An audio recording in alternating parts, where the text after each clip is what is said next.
उत्तर प्रदेश के मुख्यमंत्री योगी आदित्यनाथ ने कहा है कि कांग्रेस ने वीर सावरकर की बात मानी होती तो देश का विभाजन न हुआ होता।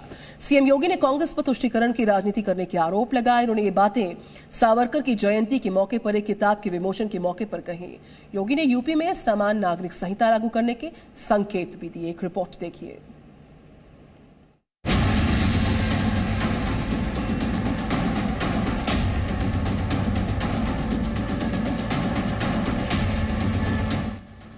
उत्तर प्रदेश के मुख्यमंत्री योगी आदित्यनाथ ने वीर सावरकर की जयंती के मौके पर कांग्रेस पर जमकर निशाना साधा।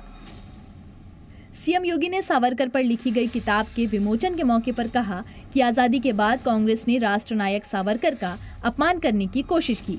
उन्होंने कहा, अगर कांग्रेस ने सावरकर की बात मानी होती तो देश का विभाजन नहीं होता। सावरकर ने कहा था कि पाकिस्तान आएंगे जाएंगे लेकिन हिंदुस्तान हमेशा रहेगा।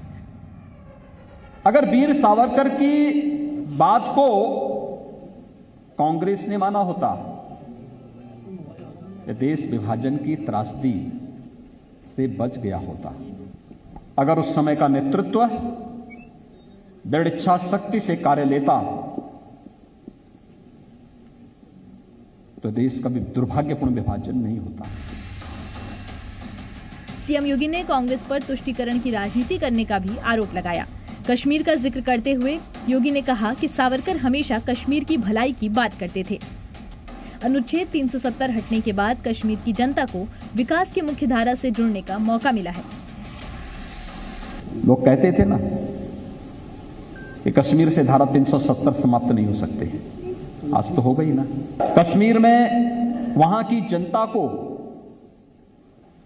विकास की मुख्य धारा के साथ जुड़ने का एक अवसर प्राप्त हुआ है धारा 370 समाप्त होने के बाद। यही बात तो वीर सावरकर भी कहते थे। इस मौके पर सीएम योगी ने उत्तर प्रदेश में समान नागरिक संहिता लागू करने के भी संकेत दिए।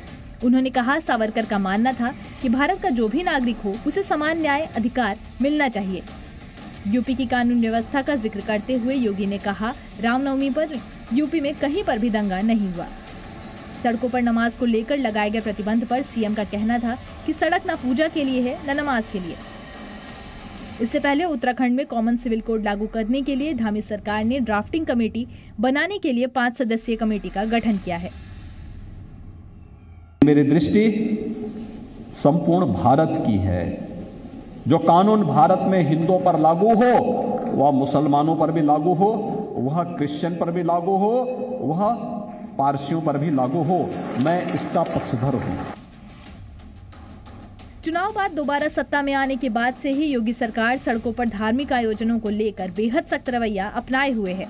साथ ही सभी धार्मिक स्थलों से लाउड स्पीकर भी हटाने का आदेश दिया गया है। अगर लाउड स्पीकर लगा भी है तो कैंपस तक की आवाज को सीमित करने की बात कही गई है। जाहिर है, आजादी के बाद जिस तरह से धर्म के नाम पर राजनीति की जाती रही, वीर सावरकर के बहाने योगी ने ऐसे ही सियासी दलों को आईना दिखा दिया है। Bureau report, ji media. Presenting B News app available on Google Play and App Store. Download it now.